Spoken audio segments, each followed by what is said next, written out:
Welcome back to Dear Creator. We have Sarah Edwards, who is a creative success coach who teaches entrepreneurs to build businesses from their limitations instead of waiting to overcome them.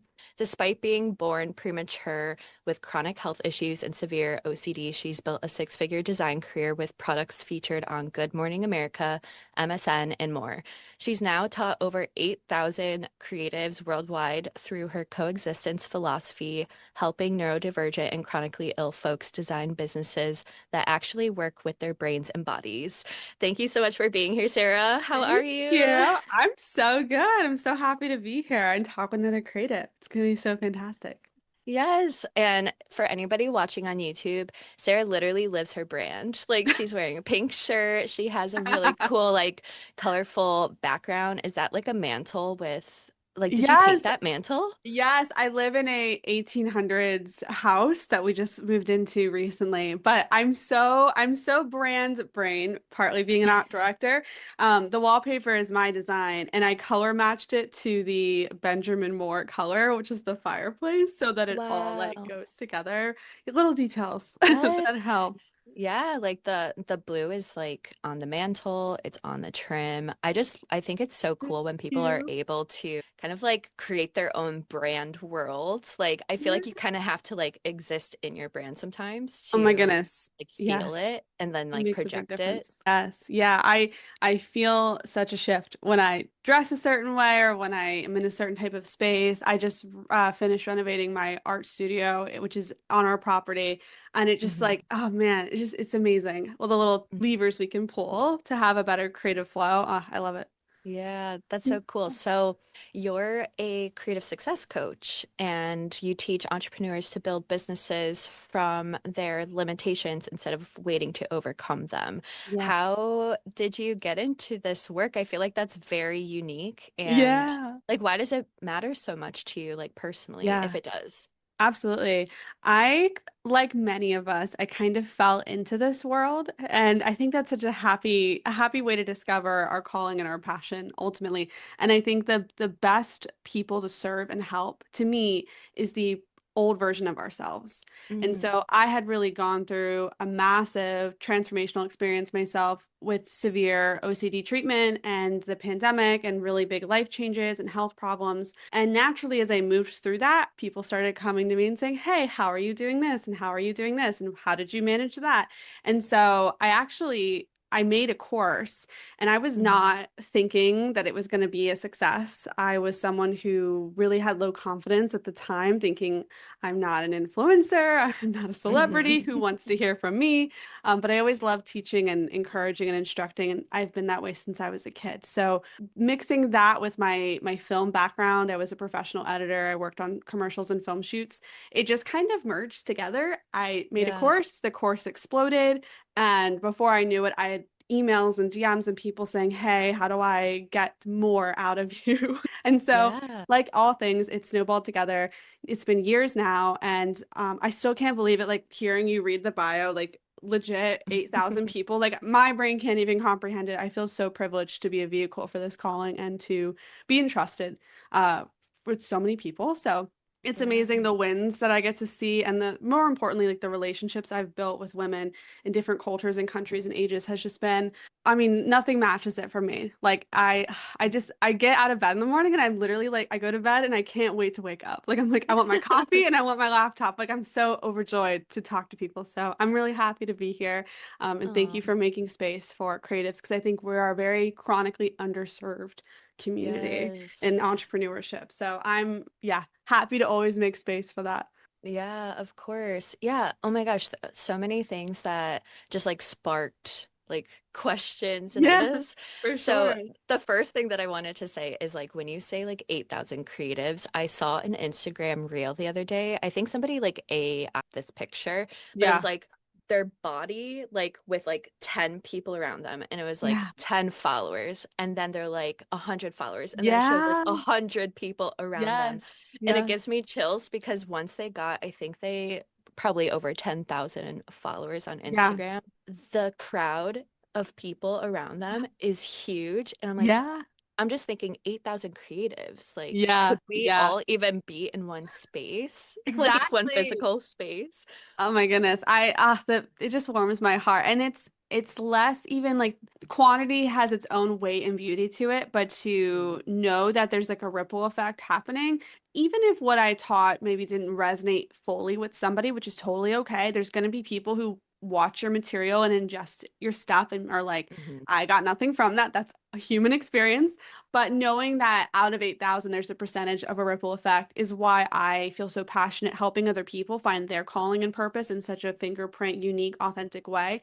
Because to show someone that they have that potential to throw that pebble in the water, it's a lot of unseen stuff. I'll never be privileged to see what that does, but I just knowing and operating that that's the potential is just, Mm-hmm. I want everyone to feel this way. Chef's kiss. Yes, as much as possible. And I know you Yeah. get that too. Hmm. It's so when you're in alignment with what your purpose is, it's a definitely a form of contentment. People ask, "Are you happy?" And I don't really believe in chasing happiness, but I am super content, and I just want everybody to feel that kind of peace, honestly. Yeah, yeah, for Yeah. sure. That's the other thing that I was going to mention is like it seems like you're living within like your purpose and you may have had to like experiment or explore like what how that like came to be, Oh but yeah. do you feel like you experimented to figure that out? Like were you looking for Yes. your purpose or did it kind of just like happen? Yes. Oh my gosh. I think I came out of the womb like looking for what my purpose You're was. like, Seriously. Oh my gosh, all the time. The joke I tell is that my mom wanted like six or seven kids. Her dream, her calling was to be a mom, but she could only have me because of, birth issues and whatnot. And so I always tell her, "Mom, I'm six personalities in one." And I oh my truly feel gosh. like I embody that. And she like laughs now and she's like, "Thank God I only had you." Because ever since I was a young kid, I just loved understanding humans better. And a lot of that was because I was very rejected by people. And so Mhm, kind of that pressure cooker, that tension creates this duality experience of really awareness of mortality, awareness of time, awareness of what impact means positive and negatively. So I find people who go through more hardships, who've had more of a suffering complex, unfortunately, they actually tend to be very hyper aware of purpose. Or when mhm, they do stumble into that, it's like an explosion in their brain. And I love that. So there was a lot of experimentation though. So many businesses before, so many pathways and rebrands and reconfiguring. And it is such a roller coaster, but this is why being in alignment is crucial because it is so freaking hard.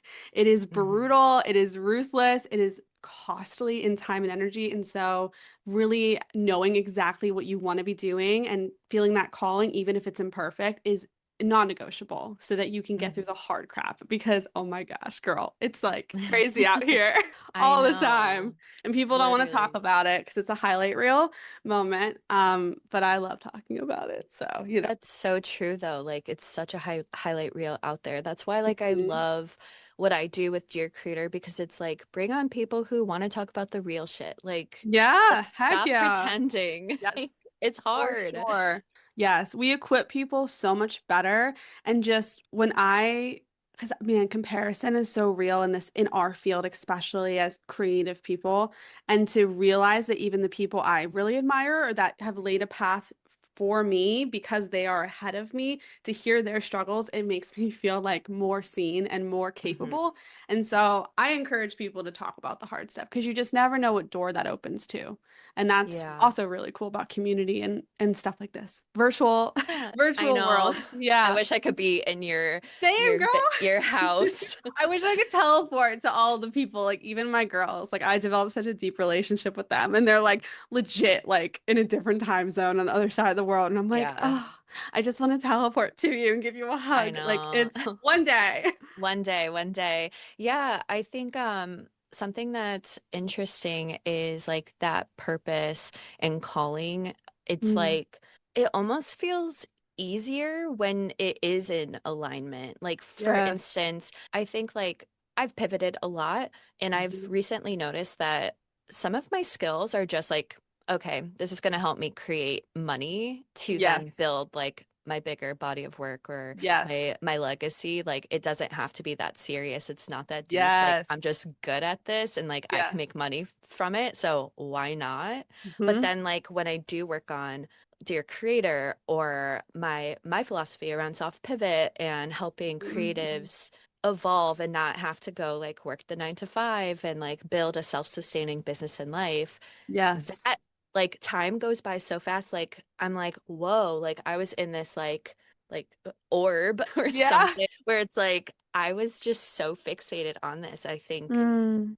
it's interesting, like you can just tell when things are so like ingrained in like what we want to do. It's just like Yes.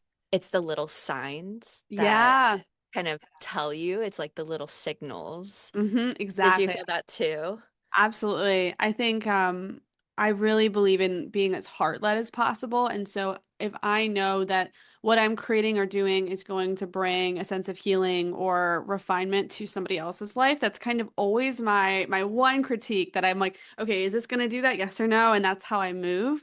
But also like this is an interesting dialogue that I think is especially important for creatives because a lot of creatives come to me saying all kinds of things, but I see the pattern form regardless if they have never made a dollar in their business, if they don't even want to do business, all the way to people who have 5, 6, 7 figure months. The Mm, patterns are the same. And one of the things is creatives really don't believe in their core for the longest time that the work that they do is transformational, that it has transformational value to it for other people, that it's meant to serve other people. People have really been trained, especially if you're a traditional creative. Oh, I made this pretty thing and it goes on a wall. It's not that important. I'm not saving lives. And there's a hmm lot of devalue culture within the creative built-in system. So even more reason to help people find that umbrella, that through line into their world, into their transformations, their human experience. And with the rise of AI, honestly, hmm uh, the last frontier, but I think it will always be our frontier, is there's nothing like human experience. And if you can blend that Right. into your practice, there's undefeatable, completely authentic to you. And so that's why we love what we do. It Yes. makes it so, so, so important. And it does make things easier because the word that comes up the most is I feel stuck and I need clarity. And that is what I'm Mhm, asked on a daily basis. And that's why I've built things I've built so people can get that clarity ASAP. Because like mhm. I don't want you going another day feeling foggy. Like let's get you there. And Yes. it's so Yeah. fun. Yeah.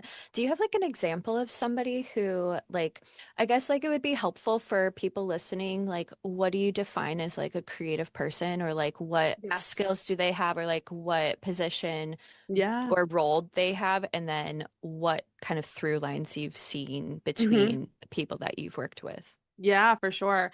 I think, and this is like a little bit of a radical definition, which is my favorite place to be. Creativity, traditionally, we have signed it to certain labels like painter, photographer, artist, now more hmm recently, content creator. But I personally believe that creativity is the act of translating information. You're taking hmm a concept, a story, a medium, a purpose, and you're usually shifting it to a different medium for a different purpose. And that is seen in spreadsheets. It's seen in how you set the table. It's even seen in parenting. So the creative function, and that is a tool for the human experience, I think is applicable to 99.9% of people. And this is why I actually love to help people step back away from the labels of I am this or I am this, because usually when people come to me, they're multi-passionate, they're multidisciplinary. Not everybody, but the majority. And so creatives get in this spiral because they think they have to limit themselves or niche down radically in order to move forward to get results they want. And I was like, let's toss all of that out, actually. Let's actually Yes. find your purpose. Let's put it in alignment with like who you're going to serve, what you've gone through, and then all of your skills and mediums, which to my creatives listening, it's not just how good you draw or how good you take photos. It is also maybe you're known for teaching kids really well. Maybe you have a dish you cook in the kitchen that's amazing. Maybe you can hold a certain type of dialogue that other people say, wow, like you make me feel seen. Like these are all different skills and mediums. And when you blend all these things together, that is how you find your, in my opinion, your clarity and your through line that connects hmm everything together. You can go out and do whatever you want. And I fully believe that. Like, I never want to tell myself no. If I want to make a cookbook, if I want to have a television show, if I want to write a fictional book, if I want to do paintings, The answer is yes, if it attaches to all those points. And it's so freeing. So that's like my big answer for who it's for. And there's a lot of different patterns, obviously, but hopefully that definition kind of gives it a sense of permission slip for everybody. And obviously, I see lots of patterns that people are dealing with, like the negative roadblocks, and those are the same Mm. across the board, like every single time, and it makes That's me so excited. interesting, right? Like Yes. that we're all like kind of experiencing similar Yeah. roadblocks. Absolutely. Every single time I could put money down, like here's 12, and if I had a room of 100 people, everybody would be able to identify with one or half or all of the 12 roadblocks. So Mhm. I think it's part of like being human and that human limitation experience as well. But that's exciting because that's even more reason like why we should be lifting each other up, building those systems, supporting each other. And I do not believe in gatekeeping. Oh my gosh, like the Thank amount of God. calls I get on and they're like super nervous. Like, are you gonna hard sell me? And I was like, no, girl, like, what do you want to know? And I like will just straight up tell them and they'll be like, you're not gonna make me like pay $6,000. I'm like, no, let me just help you out. Like genuinely, I just want to help. Yeah, Yeah, we're in a trust recession, but that's another combo. for another time when we come Yes, back. That's absolutely. okay. Well, your description on what a creative is, like even though it's a little radical, I feel like it's so true. And it kind of reminded me of just what I said. Like I found like a skill set that I use to make money, and then like all the other stuff that I do that's like building up a body of work and how I Yeah. really want to like create community and help other hmm creatives. It's hmm like that's more of like the through line, I Yeah. think, in Yeah. kind of like, Absolutely. or maybe it might be a little bit different because I think, I don't know, like I am a multi-hyphenate person, so like I hmm make money through multiple different roles. As you Multi-passion, should. yeah, as in like Yeah. multi-passionate person is more so of like somebody who's Yes. curious about a lot of different things and like likes to experiment or like try different stuff. And then Mhm. multidisciplinary is that maybe I'm getting stuck, but like multidisciplinary is like if you're like maybe a painter and then you do like different styles of paintings or something like that. Is that correct? Do you It know? depends. I think it's like when I use the phrase multidisciplinary, I'll have a girl come to me and she's like, I have a sticker shop. I do digital planners. I do Mm, ceramics. yeah. They have lots of like mediums. So I think it applies in different spaces and it's the same. It's really the ability and awareness that your creativity, to me, I always describe it like we are all lightning in a jar. And if you Mm, open the jar up, the lightning just goes everywhere. hmm. So a lot of creatives feel that with their multi-passionate, multidisciplinary, even multi-calling Hmm. energy, and they feel super scattered, which is another word I get all the time. I'm scattered, I'm Yes. stuck. Where do I go from here? How do I make money? I'm afraid to put myself in a box. Please don't put me in a box. Mhm. We need to direct that lightning. If you direct the Yeah. lightning into a target, you're going to get such a big impact. And that is doesn't have to be through just picking one medium if you don't want it to be. So Right. all the Yeah. things. Yeah. Yeah. That makes sense. That makes sense. What example would you have for somebody who like found their through line? Like, can you Mm. think of anyone who like stands out? Oh my gosh, yes. I have so many girls. Um, I'll give you like I'll try to spark note it because I could go on forever about this. I Okay. had a beautiful creative who had really refined branding. So they came to me multidisciplinary and you could just open up their website. You could see the stickers and the illustrations and the prints and the commissions and the murals and the ceramics, like all the things, all the things. And their branding was very on point, like actually kind of like my own bold bunch of vivid colors, really, really cool. And I could pick up patterns in her work. She loved to talk about, women in particular, body confidence, all the things. And she was coming to me with all the words I just described. I'm stuck. I don't take action. I'm not getting the results I want. I'm scattered. What the heck am I doing?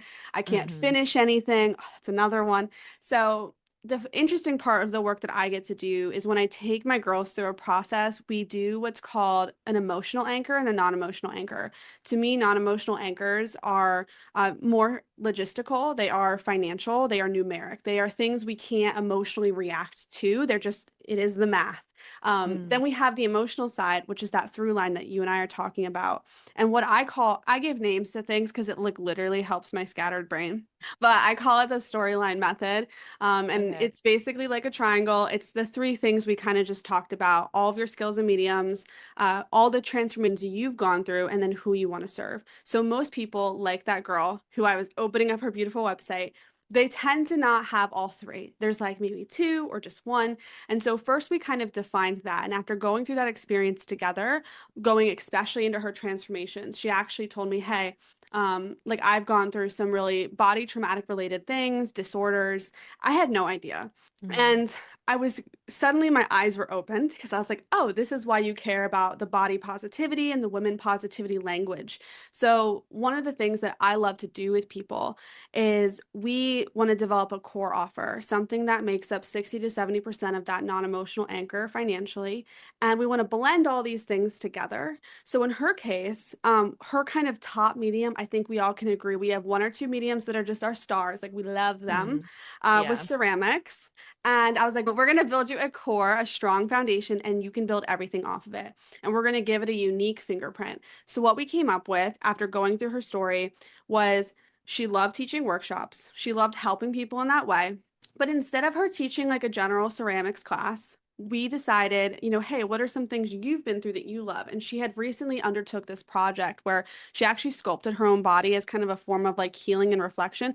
Think like Mm. Greek mythology statue style was really cool. Yeah. I'd never seen it before. It even had been featured in some galleries. Like she's so cool. And Nice. I was like, wait a minute. Oh my gosh, life off moment. Let's blend everything together. Your core offer is going to be a course that teaches people using air dry clay at home how to sculpt their own bodies. So you teach them the basics of ceramics, but then you're also through that process in an advocate way, helping people go through body confidence and acceptance philosophy because she was super Wow. passionate about that. What's amazing, it can be a workshop, it can be taught live, it can be pitched, it can be sold online, so multifaceted with income, and then everything stems off of that. So if she was to create posters and prints and tints and stickers, it can tie back to that core course. This becomes her core offer. So that's an example of a through line of like, how do we give you a unique fingerprint? But then also, yes, girl, go do the mural, go do the thing. But now at least you have a mission that kind of umbrellas Mhm. and an expertise. So that's my fast version, if it makes sense. That But yeah, that is so cool. Like, first of all, like ceramics is always like so fun. I love And it. it's like I just like always want to do like a pottery class or something. Yeah, But that is such an interesting first story. Like I feel speechless, honestly, because I'm like just processing all of that. thank Just you. it makes so much sense because it's like it's a deep, deep, deep thing that you've Mhm. experienced, and now you're teaching others how to overcome those things. And it reminds Yes, me of like what you were saying in your bio, really, is like you teach entrepreneurs to build businesses from their limitations instead of waiting to overcome them. So it's like her using the ceramics to kind of like almost like heal part of her or like work through something.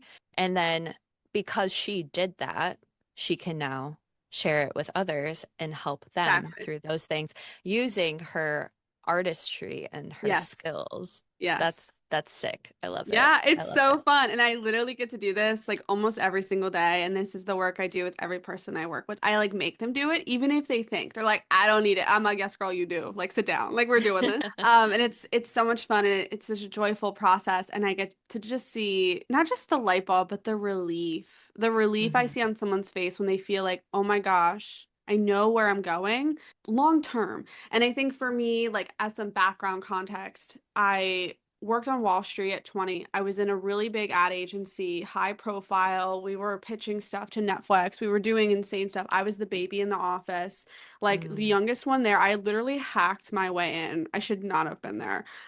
Your girl cut corners to get in, very sneaky, but that's what you got to do to get indoors. I'm serious.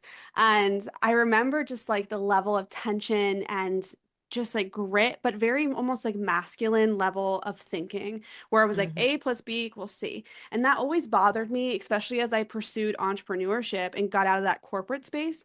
because I'd get into these business programs or I'd read these books or memoirs, and it was very like hustle it out, like send 100 DMs a day. And I was like, oh, Yeah. as a girl with chronic health issues, severe inflammation, OCD, having panic attacks, literally dry heaving in the toilet in the morning, that don't work for me. And the other women Hmm. I was connecting with, they're like, I have four toddlers. I'm going to die. Or like I'm in a wheelchair, or I like all of these people feel unadvocated for. And so Yeah. limitation understanding helps us build business models wisely and intentionally and strategically so it actually fits your life. But then you can show up authentically with your own human experience for your client, customer, audience, whatever that person is.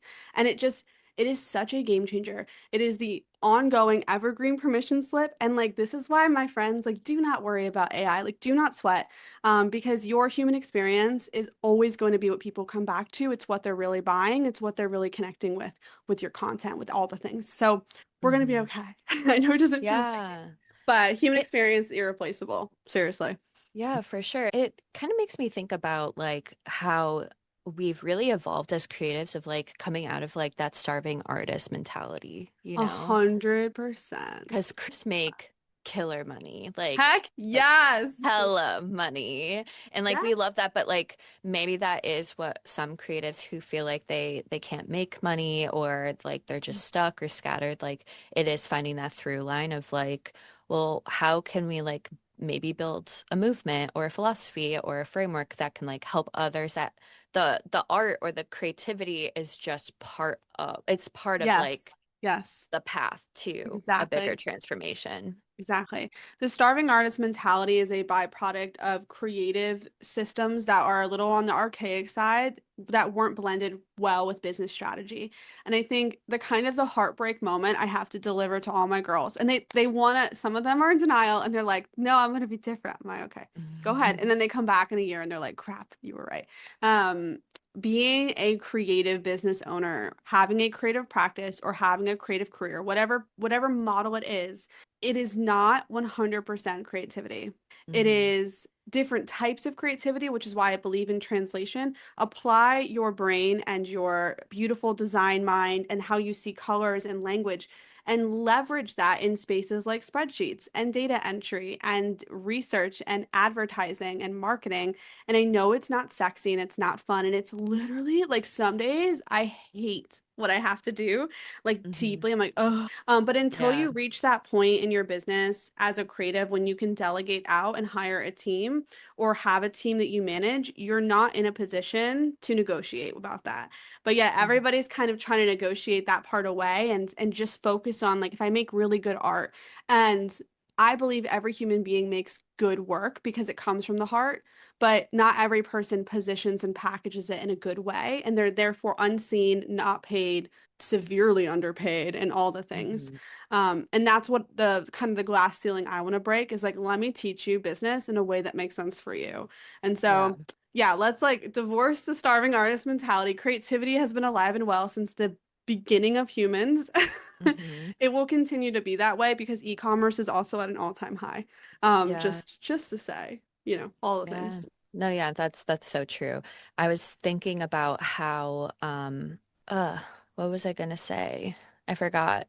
Lost train of thought. I'm definitely neurodivergent Heck yeah, of some sort. That's why all like the girls. Yeah. I'm like, hey, it's me. I had a really great question, but I can't think of it now. That's okay. Was it about neurodivergent? I think it was about like just oh, I think it was something about like the creativity, like you were talking about how like you don't just make good art and like expect everyone to buy it. It's like you Yes. kind of have to do like the whole business strategy, marketing, all of those things. Yes. Yes. Everything is how you position something. I cannot Yeah. tell you how many DMs I have gotten, especially in the last year, of people who say you draw like a toddler. And you know what? Honestly, they're right. I am not classically trained. I cannot sit still, as I've mentioned. I'm super like must go everywhere, do the thing, must be stimulated. So throwing me in an art intensive art class experience where I have to draw like in a realistic way. I can't do it. So what's interesting is that, yes, I do have toddler looking art. It's very abstract and playful and imperfect, and there's so much I am still learning and have to learn. And yet I'm going to be in Walmart. Why? Because I knew how to package and position my brands. I knew how to make sure it had trend mentalities to it. And I was able to pitch myself in a way that solved Walmart's needs and my own. So, Hmm. all that to say, regardless if you're hyper realistic, hyper trained, 8 years of schooling, completely self-taught like me, everything it comes down to how you package and position. And people don't want to hear that because it's super, again, unsexy, lots of work, lots of trial and error, it requires validation, but it is worth the time and energy because then you are unstoppable. I know right now with full confidence, I could send emails and get book deals, get on TV. I know how to do it, but it starts with that Hmm. foundation work and it takes time. But like once you can move in that way, it's like, never mind, I'm Yeah. unstoppable. I can do all the things. And I want everybody to have those tools, feel that way, have that level of confidence because confidence and clarity comes from action. It does not come from Yes. inaction. So take action on your imperfect art. Not everybody is going to love it. And we literally don't care. There's 8 billion people on this planet. Like, that's fine with Literally. me. I'm good with that. There's gotta be a few million who like it Heck yeah. anyway. Heck And yeah. sometimes I feel like sometimes people buy art because of the person or like A what they hundred stand percent. for too. Like maybe they Yes. don't even have like a connection to the Yeah, whatever you're creating, but they have a absolutely. connection to you. People buy the artist and the person and the transformation. They don't just buy the art, or sometimes at all buy the art, as you're saying. That is Mhm. completely true. I'm always trying to evoke a feeling, a memory, a connection, a philosophy. And I think the introspection that a lot of us don't want to do, and I used to be a big impulse buyer girl. Like your girl loves clothes. She loves shopping. When I lived in New York City, oh, I was reckless, reckless, reckless. And when I kind of stepped back and I was like, why am I like this? The buyer mindset is we're trying to buy to invoke a feeling or to level up our lives or to project a certain persona. And when Mhm. people hang your work on their walls, when they buy it for their business, when they hire you to do their website, whatever your practice is, they are trying to invoke a certain feeling and transformation and appearance, which is very self-introspective. And sometimes it's selfish. Sometimes there's vanity there. That's part of being a broken human being and being Mhm. imperfect. So, getting in that buyer client mindset, what is going to solve my customer or client's needs? You can't ignore that. It can't just be about Mhm. you as the creative. And that's like super, I know, not as not as fun. Yeah. No, that's so true. Something that I would love to just kind of get a little bit more, I guess, insight and like try to understand more is you were born premature with chronic health issues and Hmm. severe OCD. So for someone who might not understand what that experience is actually like, how Yeah. would you describe it and what kind of maybe friction did it create when you Yeah. were trying to build your business? Oh my gosh, all the resistance. Prematurity, it varies for each individual who has had that experience, but I was born 3 months early. I was very, very fortunate. I should have been a full cerebral palsy in a wheelchair, non-functioning person. I was definitely given a second chance at life over and over again in that process. I was born with severely almost non-existent lungs. I have half the Wow. hamstring that you have as a person, which is the kind of the joint and ligaments that we call flexibility that goes from the heel to the back of the neck. So all Mm. of all of the things. I'm partially paralyzed on my left side. I have a lazy Wow. eye that kicks in. You might have already seen it. It's kind of hard to notice, but it's trust me, she's alive and well. All of the things. And then from that, I also developed I'm really gentle to use learning disabilities because there Mm. wasn't a formal diagnosis around it, but I had learning comprehension issues. So I really struggled with reading. I struggled with speech. I was in special education. I had to have aides. I had to have tutors. I never tested well. So what's interesting to me about that, and kind of actually like, this is why when I say my business started when I was little, was because Mm. I was fortunate, but still not average. And so I was kind of in the middle. And so when teachers and aides and parents recognized that, I would be put into normal classrooms, but I was always the bottom of the pack. So I learned how do I leverage my skills to compensate and overcompensate for my lack of math and reading and Mm. speech. So I got really good at packaging and presenting stuff. I got really good at the creative side, the visual side, where there was abstractness and room to interpret. Like that was the stuff I got good at. But then also, I ended up being like a translator. Mhm. They would pair me up with highly disabled students all the way through high school because I had the patience and understanding of knowing what it's like to be in their position, speaking their language while also being more towards the average side. So I've been teaching and instructing and coaching since literally third grade.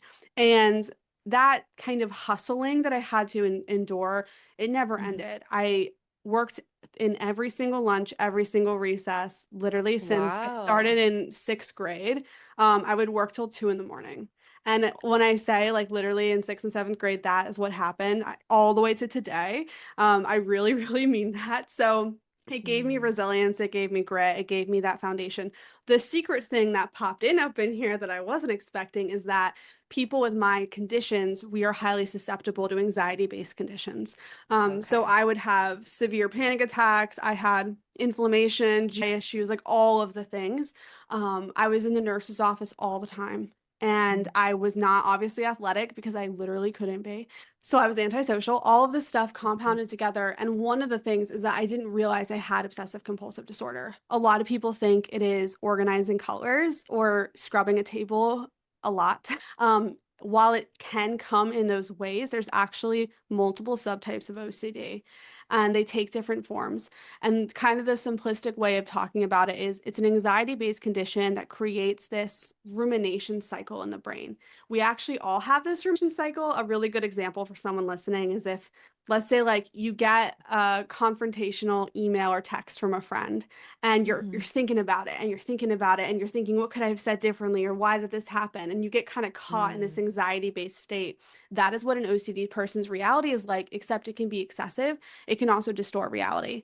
So for me, my subtype was actually harm and responsibility OCD, which means that I had a fear of harming myself or harming people, of putting people in bad situations to an obsessive level of Mhm. rumination. And so how that mutated as I got older was, checking to make sure the stove was off, making sure all the candles are Yeah. blown out, thinking because I texted my mom at 7 p.m. and she read my text while she was driving, she's going to get in a car accident and die. When it got My really bad gosh. was when I lived on my own. And I started to develop more of the harm OCD side where you have taboo, intrusive thoughts of harming other people out of Mhm. random, like not controlled. OCD attacks what you love the most. And I'm such a people person. I could not even kill a fly. Like that is, I'm so soft Yeah. and weak in that way. And so, obviously OCD was tackling that part of my human experience. And so the short version is in New York City where I had my ultimate breakdown. I was driving a production truck on a commercial shoot and I already had driving anxiety pretty severely, but I agreed to do it because I was an assistant. You can't say no. I was one of Mhm. the few with a license and I was Mhm. driving around Queens, New York, and I thought I committed a hit and run. I did not. In the absolute never slightest, not even possible. A woman crossed the street on her phone. I stopped. The person next to me didn't even look up from their phone, but my OCD distorted the reality and the memory to think that I actually hit this person and killed them. This is what Wow. OCD does.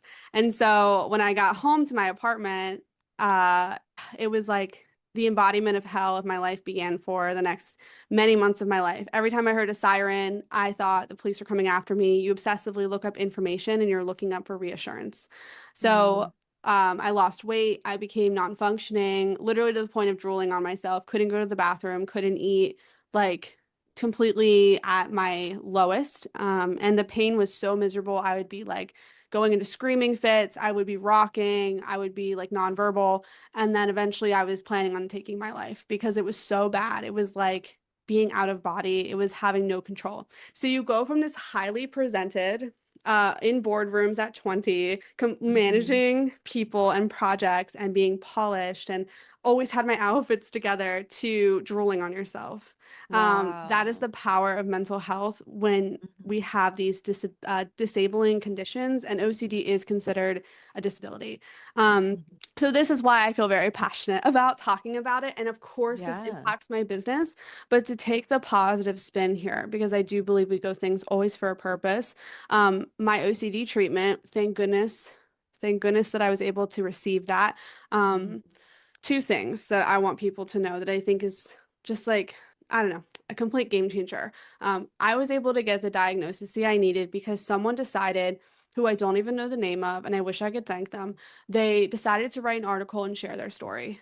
And it was the first time I saw the words intrusive thoughts, and that language helped me find the OCD Foundation and get a specialist and get treatment because Hmm. someone told their story. This random girl who probably thought what she was publishing online didn't matter, saved a life. And so, Yeah. first, number one, as you move through your business and you interweave your story and your passion and your creative practice, you literally have the opportunity to change a life, first and foremost. The second thing that makes the work I do today very exciting is after going through treatment, you learn about the nervous system and you learn about how, from a neurological level, I'm a big science nerd, how the brain works. And this Hmm. nervous system cycle process is now what I teach all of my clients and all of my entrepreneurs so that they Hmm. can actually be productive, they can move through things, they can finish work and projects, and they can have all their dreams possible. And it does come back to the nervous system. So because of my OCD experience, I now have full understanding of that and I get to teach that today, which is why I'm really big about the limitation language and nervous system and all the stuff. So that is the Oh my fast, gosh. as fast Yeah. as I'm able to tell it version condensed. But hopefully it makes sense. And yeah, Yeah, it totally yeah, does. Well, first of all, thank you so much for opening up and like like sharing that. I know is going to help at least one person. I know like you. it's helpful to hear for me as well. And I can't imagine have going through something like that, especially like thinking that you might have hit somebody and then it Mhm. just sounds like it kind of just was a trickle effect. Like, do you feel Oh like it yeah. got progressively worse or Oh like yeah. more Yeah. difficult over Yep. time?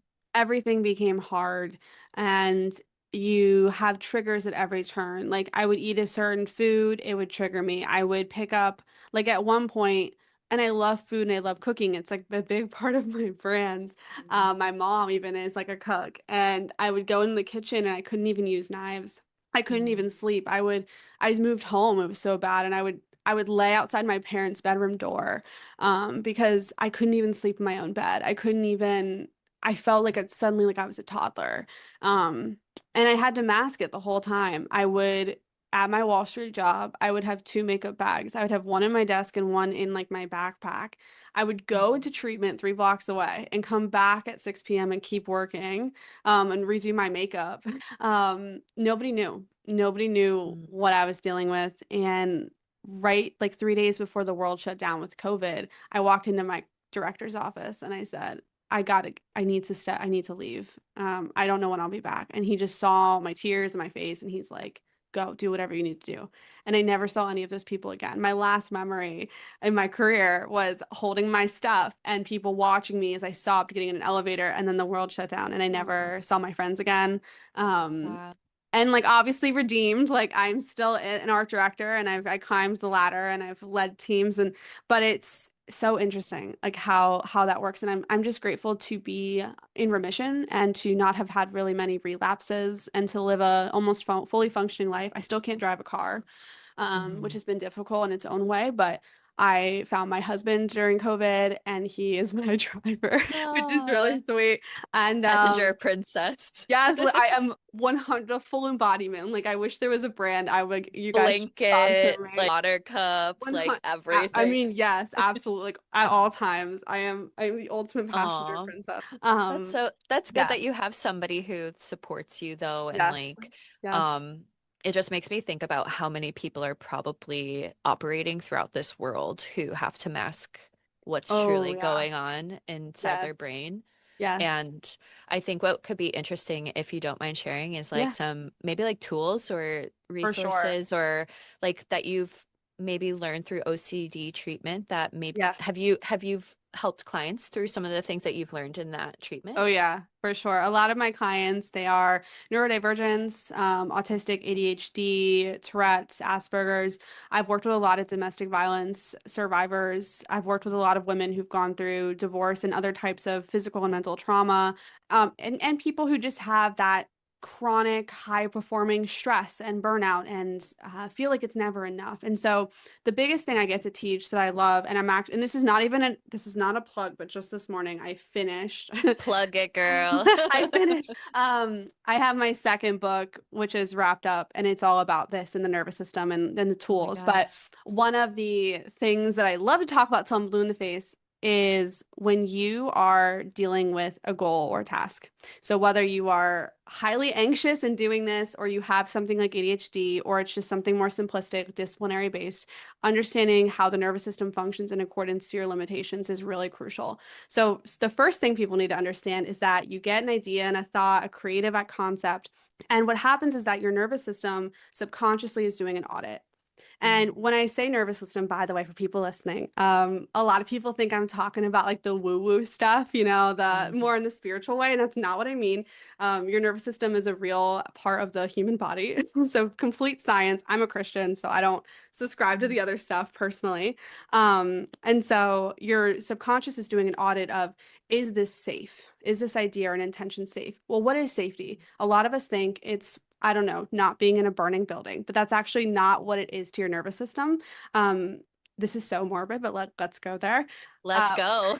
we are all actively dying, okay? And Yeah. so death to the body is the expenditure of energy. So every time you energy do something, whether it's picking something up, going on a walk, investing your time in updating your website, you're expending Mm. energy. So your nervous system's whole job is to audit, is this energy deposit going to be worth it for our safety and success? Safety to the body is getting energy back. So more rest, typically more resources, wealth, whatever we kind of define as safety.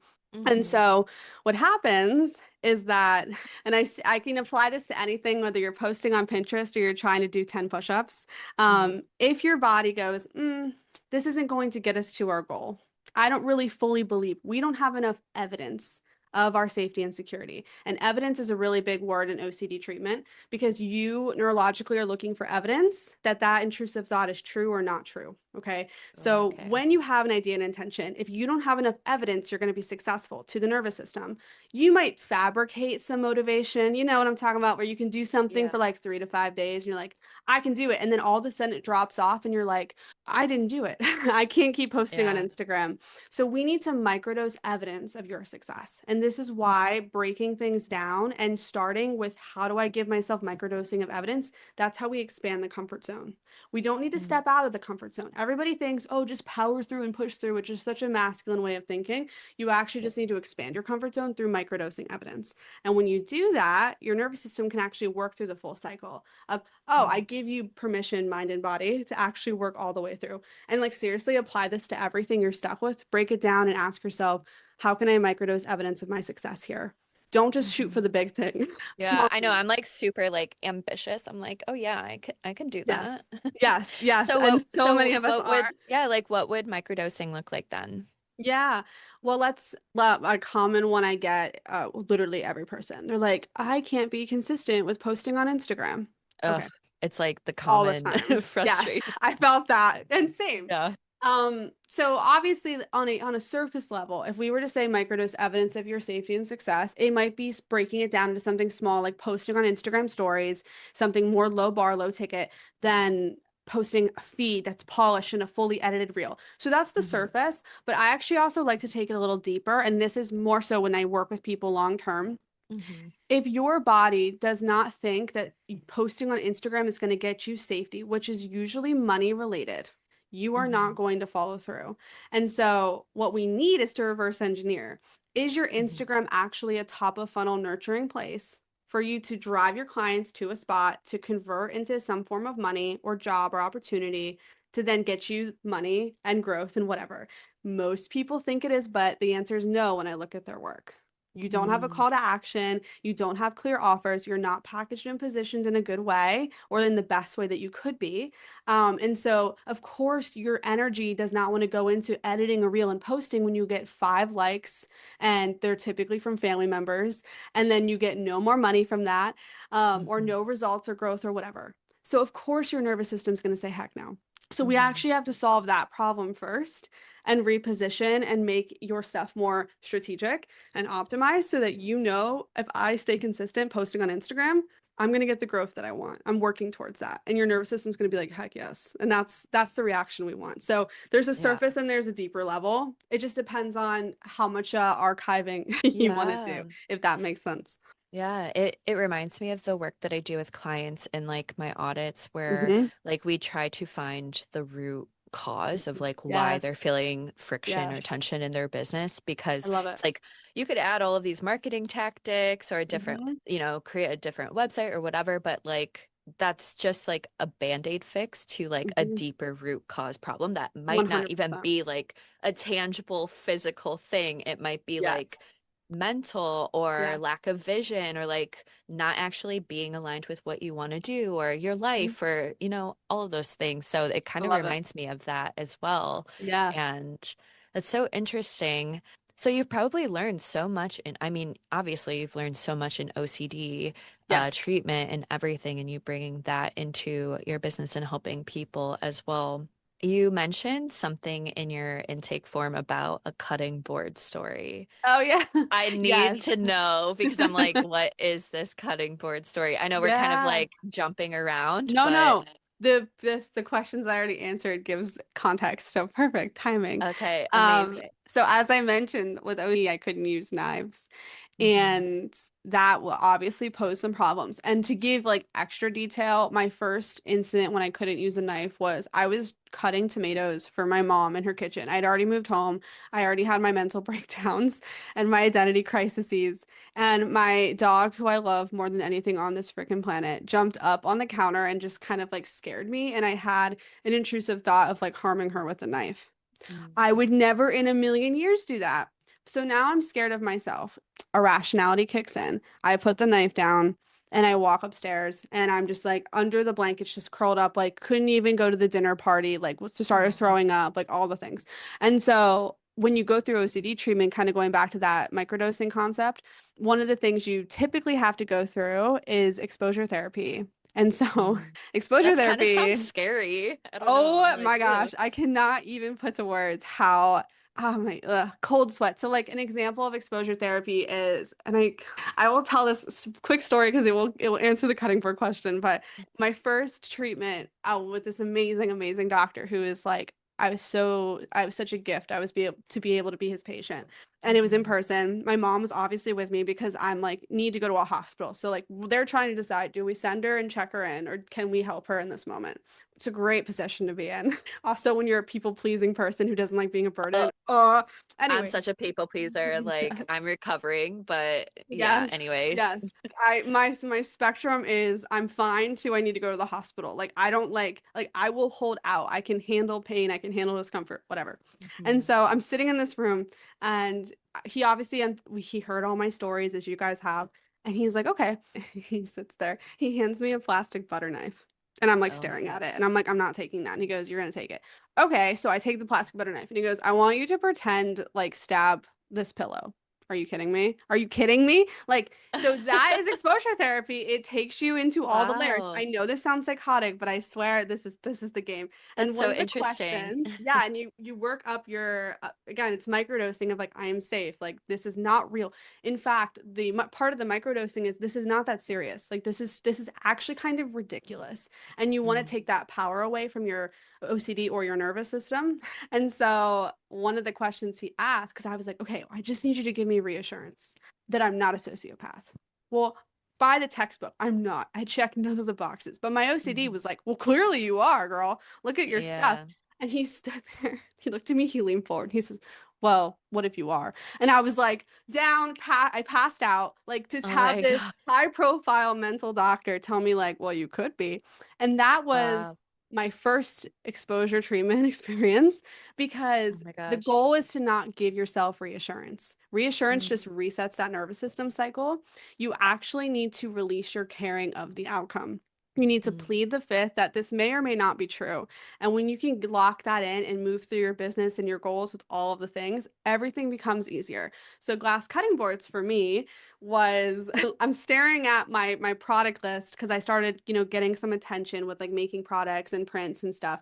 And I always wanted to start a product line. And I saw glass cutting boards as a manufacturing option. And I stared at it and I went like, this is my redemption. Like this is how I can come back. So I designed a pattern of tomatoes and mhm. I put it on a glass cutting board. And ironically, unironically, and ironically, it is now my best-selling product because I'm Mm. able to pitch it with this story attached to it and say, like, Yeah. this is my exposure therapy story, and this is like how it came true. And that's how I got the attention of Walmart, Good Morning America, like all these outlets because this is more than a cutting board. This is actually an expression of like hope and romanticizing life. And so much of my brand now is like appreciating the little things because when you go through something that traumatic and you literally are removed from your body for that long, like just being able to sit with a warm coffee and taste the coffee is like wow, like I'm sitting and drinking this coffee and I'm not Yeah. going to throw up. Like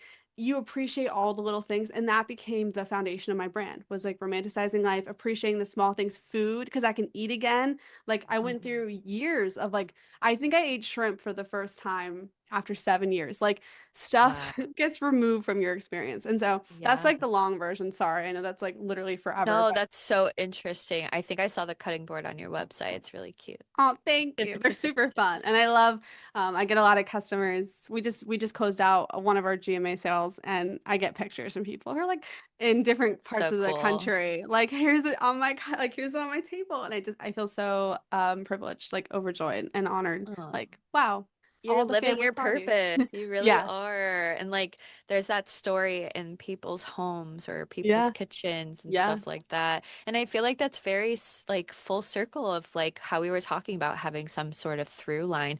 Maybe Mm-hmm. there's like multiple different things that you have. Like you have the story of like the cutting boards and going and Mm-hmm. like the doctor being like, well, maybe you are psychotic or a Yeah. sociopath or Yeah, whatever. yeah, Like yeah. that.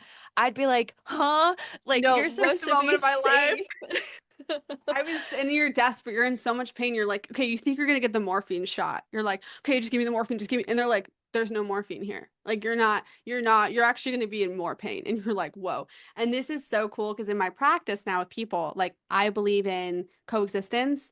You're gonna Hmm. coexist with the discomfort. My OCD is never gonna go away. My goal is to get it down to 10% power.